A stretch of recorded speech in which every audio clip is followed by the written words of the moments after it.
Hello friends, welcome to Vrindavan P S C world. അപ്പോൾ assistant സെയിൽസ്മാന് വേണ്ടിയിട്ടുള്ള സ്റ്റഡി പ്ലാൻ എങ്ങനെ ഉണ്ടാക്കാം എന്നുള്ളതാണ് നമ്മൾ മുൻപത്തെ വീഡിയോയിൽ കണ്ടത്.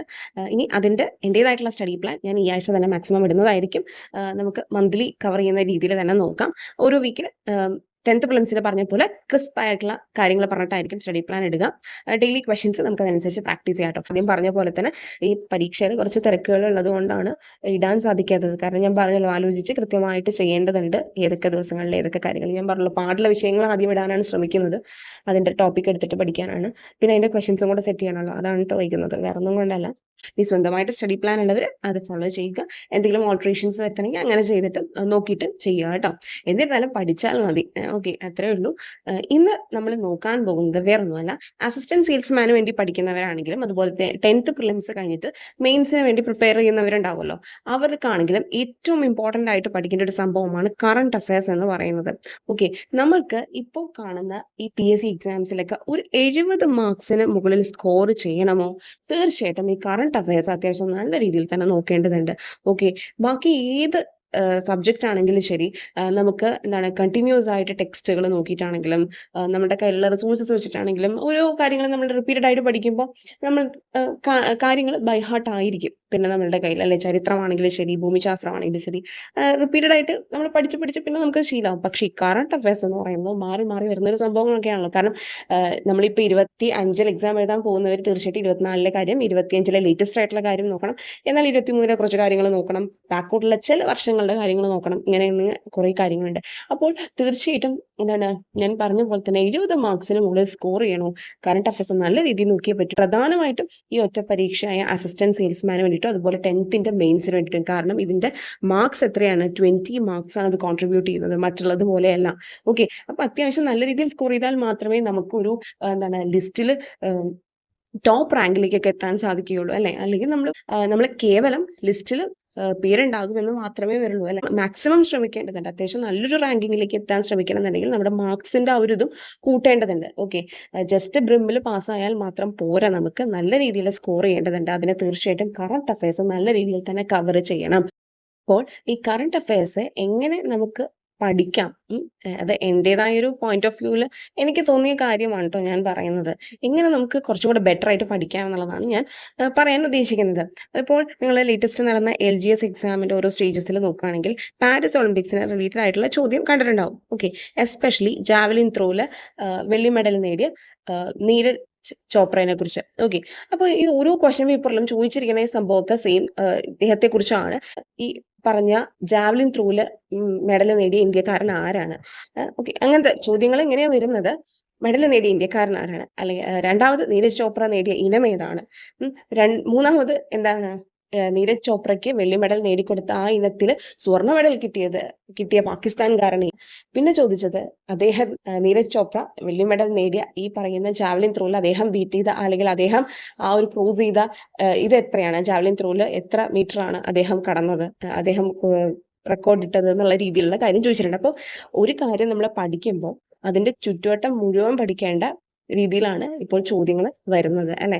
കേവലം ആ ഒരു പോയിന്റ്, അതായത് നീരജ് ചോപ്ര ജാവലിൻ ത്രോയിൽ വെള്ളി മെഡൽ നേടി എന്നുള്ളത് മാത്രമല്ല, അതിന്റെ ഫസ്റ്റ് കിട്ടിയ ആളെ നമ്മൾ നോക്കണം, അത് അവർ ഏത് രാജ്യക്കാരനാണ് എന്നുള്ളത് നോക്കണം, ഫസ്റ്റ് കിട്ടിയ ആള്. അതുപോലെ സെക്കൻഡ് കിട്ടിയ അവർ ക്രോസ് ചെയ്ത ആ ഇനത്തിൽ എത്ര മീറ്റർ ആണ്, എന്താണ് അതിന്റെ പ്രത്യേകത, അല്ലെ?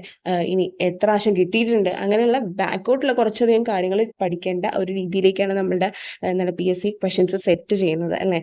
നമുക്ക് നോക്കുമ്പോൾ മനസ്സിലാകും, കേവലം ടു ദ പോയിന്റ് ആയിട്ട് നമ്മൾ കേവലം ഒരു കാര്യം മാത്രം പഠിച്ചു പോയിരുന്നെങ്കിൽ ഇപ്പം അതിന്റെ ചുറ്റുവട്ടം മുഴുവൻ പഠിക്കേണ്ടതുണ്ട്. അപ്പൊ അതിന്റെ റെലവൻസ് മനസ്സിലാക്കിയിട്ടാണ് ഞാൻ കറണ്ട് അഫയേഴ്സ് നല്ല രീതിയിൽ നമ്മൾ എന്തായാലും കവർ ചെയ്യണം എന്ന് പറയുന്നത്. നമുക്ക് വേണ്ടി വരിക മെയിനായിട്ട് നോക്കുകയാണെങ്കിൽ 2024 എന്തായാലും കറണ്ട് അഫയേഴ്സ് വേണം. 2025 നമ്മൾ എക്സാം എഴുതുന്നതിൻ്റെ ഒരു മാസം മുമ്പ് വരെയുള്ള കാര്യങ്ങൾ വേണം, അപ്ഡേറ്റഡ് ആയിരിക്കണം. അതുപോലെ 2023 കുറച്ച് കാര്യങ്ങളും പിന്നെ ബാക്കോട്ടുള്ള കുറച്ച് വർഷങ്ങൾ 2018, 2022 ഇങ്ങനെയുള്ള കാര്യങ്ങൾ നമുക്ക് വേണം. ഇതിൽ ഈ ബാക്കോട്ടുള്ള വർഷങ്ങൾ ഇപ്പം നമ്മൾ ഈ 2025 എഴുതാൻ പോകുമ്പോൾ തീർച്ചയായിട്ടും നമ്മളുടെ ബാക്കോട്ടുള്ള വർഷങ്ങളിൽ ഇതൊക്കെ വരുമല്ലോ. ഓക്കെ, ഈ പറയുന്ന സംഭവങ്ങളിൽ എങ്ങനെ പഠിക്കണം എന്നുള്ളത് ഞാൻ ജസ്റ്റ് എനിക്ക് തോന്നിയ ഒരു കാര്യം ഞാൻ വഴിയെ പറയാം.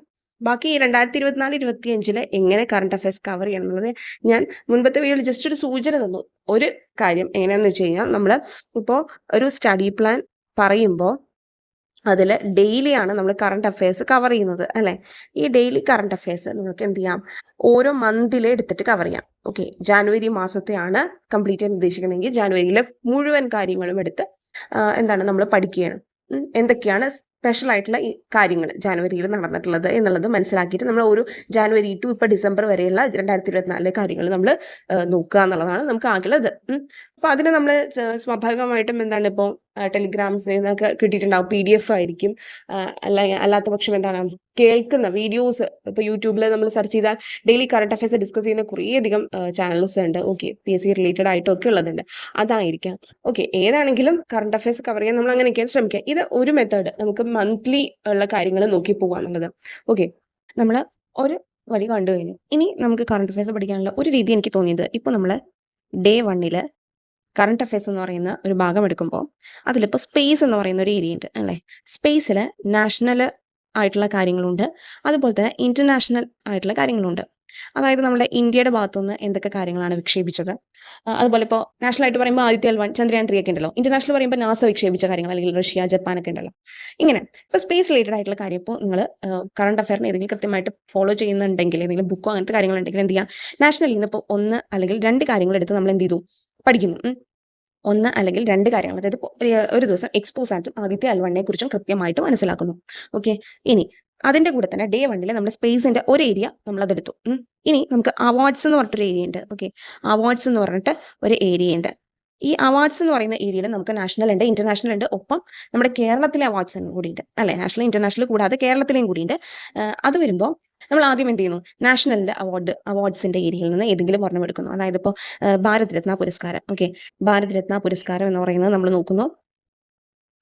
ആ ദിവസം ഇപ്പോൾ ഡേ 1 കാര്യമാണ് ഞാൻ പറയുന്നത്. അതിൻ്റെ കിട്ടിയ ആൾക്കാർ ഇപ്പോൾ ഒരു ഈ വർഷത്തെ അതുപോലെ മുൻപത്തെ വർഷത്തെ കിട്ടിയവരെ ജസ്റ്റ് ഒന്ന് മനസ്സിലാക്കുന്നു. ഓക്കെ, ഇപ്പോൾ സ്പേസിൻ്റെ ഏരിയയിൽ നിന്നും അവാർഡ്സിൻ്റെ ഏരിയയിൽ നിന്നും നാഷണൽ എന്ന് പറയുന്ന സംഭവം എടുത്തിട്ടാണ് നമ്മൾ ചെയ്തത്. ഓക്കെ, ഇത് നമുക്ക് ഒരു ദിവസം കൊണ്ട് കവർ ചെയ്യാൻ പറ്റില്ല, കാരണം പഠിക്കുക എന്നുള്ളതാണ് നമ്മൾ ചെയ്യുന്നത്. അത്യാവശ്യം കാര്യങ്ങളൊന്ന് ബൈഹാർട്ടാക്കി 2-3 പ്രാവശ്യം ഒന്ന് റിപ്പീറ്റ് ചെയ്ത് വായിക്കാം. ഓക്കെ, ഇത് നമ്മൾ കണ്ടു കഴിഞ്ഞു. ഇനി നമുക്ക് ചെയ്യാനുള്ള ഒരു കാര്യം, ഇപ്പോൾ നാഷണലിൻ്റെ കുറച്ച് എടുത്തിട്ടുള്ളൂ നമ്മൾ, ഇനിയുണ്ട് നമുക്ക് അല്ലേ കുറേ കാര്യങ്ങൾ. പിന്നത്തെ ഒരു കാര്യം ചെയ്യുന്നത് അവാർഡ് സ്പേസ് കഴിഞ്ഞു, അവാർഡ്സ് കഴിഞ്ഞു, പിന്നെ ഉള്ളത് ഈ ഹോസ്റ്റ് സിറ്റീസ് എന്ന് പറയുന്ന ഒരു സംഭവമാണ്. അതായത് ഇവിടെ ഞാൻ ഉദ്ദേശിച്ചത് കളി സ്ഥലങ്ങളുടെ, അല്ലെങ്കിൽ ഇങ്ങനെയുള്ള ഒളിമ്പിക്സ്, അതുപോലെ ഫുട്ബോൾ, അതിൻ്റെ എല്ലാം ഇവിടുത്തെ ഹോസ്റ്റ് സിറ്റീസ് ഉദ്ദേശിച്ചത് ഓരോ ഉച്ചകോടികളൊക്കെ ഇല്ലേ, അതാണ് കേട്ടോ ഉദ്ദേശിച്ചത്. ഉച്ചകോടികൾ, അങ്ങനത്തെ സംഭവങ്ങൾ, ഇപ്പോൾ G7, G20, ബ്രിക്സ്, അങ്ങനെയുള്ള ഓരോന്നുണ്ടല്ലോ. ആ സംഭവം നമ്മൾ നോക്കുമ്പോൾ അതാണ് പിന്നെ ഒരെണ്ണം നമ്മൾ നോക്കുന്നത്. അത് ഏതെങ്കിലും G7 അതിൻ്റെ നോക്കുകയാണെങ്കിൽ ഇപ്പോൾ നമ്മൾ ഓരോ ഇന്റർനാഷണൽ സംഘടനകളാണ്, ഇന്റർനാഷണൽ സംഘടനകളുടെ ഓരോ നിലവിലുള്ളതിൻ്റെ നടത്തുന്ന മീറ്റിംഗ്സ്, അതാണ് കേട്ടോ ഈ ഹോസ്റ്റൽ സിറ്റീസ് കൊണ്ട് ഞാൻ ജസ്റ്റ് ഉദ്ദേശിച്ചത്. പറഞ്ഞപ്പോൾ അങ്ങനെ പറഞ്ഞോളൂ. ഇന്റർനാഷണൽ സംഘടനകൾ നടത്തുന്ന ഓരോ മീറ്റിംഗ്സുകൾ, അതിൽ നിലവിലുള്ള സംഘടനകളുടെ അതിൻ്റെ ഒരു ഇന്റർനാഷണൽ സംഘടന എടുക്കുക. അതിപ്പോൾ G7 ആണെങ്കിൽ G7 കുറിച്ച് ആദ്യം മനസ്സിലാക്കുക. അതിനുശേഷം അത് ലേറ്റസ്റ്റ് ആയിട്ട് ഇപ്പോൾ എവിടെയാണ് ഇനി മീറ്റിംഗ് നടക്കുക, G7 കൺട്രീസ് ഏതൊക്കെയാണ്, എന്ന് നിലവിൽ വന്നു, ആ സ്ഥലം ഏതാണ്, അങ്ങനത്തെ കാര്യങ്ങളൊക്കെ ഉണ്ടല്ലോ. അതും ഒപ്പം ഹോസ്റ്റ് സിറ്റിയാണ് നമുക്ക് ഏറ്റവും ഇമ്പോർട്ടൻ്റ്. പിന്നെ ഏതൊക്കെ രാജ്യങ്ങളുണ്ട് എന്നുള്ളത്, അത് ഈ വർഷത്തെയും അതുപോലെ തൊട്ട് മുമ്പത്തെ വർഷത്തെയും ഒന്ന് ജസ്റ്റ് മനസ്സിലാക്കിയിരിക്കും.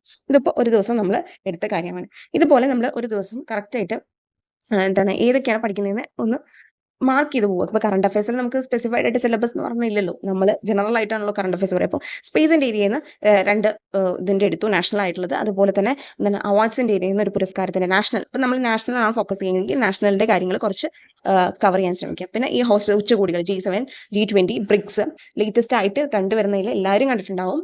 ഏതൊക്കെയാണ് കൂടുതൽ ചോദിക്കുന്നത്, പരിസ്ഥിതി ഉച്ചകോടി, ഇതൊക്കെയാണെന്ന് ജനറൽ ആയിട്ട് എല്ലാവർക്കും അറിയായിരിക്കും. അപ്പോൾ അത് ഫോക്കസ് ചെയ്ത് ആദ്യം കുറച്ച് പഠിച്ച് ഇതാക്കാം. ഓക്കെ, അടുത്തൊരു ഡേ വരുമ്പോൾ വീണ്ടും എന്ത് ചെയ്യാം, നമുക്ക് സ്പേസ് റിലേറ്റഡ് ആയിട്ട് തന്നെ എന്ത് ചെയ്യാം, ഒന്നില്ലെങ്കിൽ ഇന്റർനാഷണൽ ഏരിയയിൽ നിന്ന് പിടിക്കാം, ഓൾട്ടർനേറ്റ് ആയിട്ട് നാഷണൽ ഇന്റർനാഷണൽ അങ്ങനത്തെ രീതിയിൽ നമുക്ക് കുറച്ച് പോകാം. അത് ഒരു വീക്കിൽ നമ്മൾ ഇങ്ങനെ കണ്ടിന്യൂ ചെയ്തിട്ട് പിന്നത്തെ വീക്കിൽ നമുക്ക് കേരളത്തെയും കൂടെ ഇൻക്ലൂഡ് ചെയ്തിട്ടുള്ള പുരസ്കാരങ്ങൾ, കേരള പുരസ്കാരം കൂടെ ഇൻക്ലൂഡ് ചെയ്തിട്ടുള്ളത് ചെയ്യാം.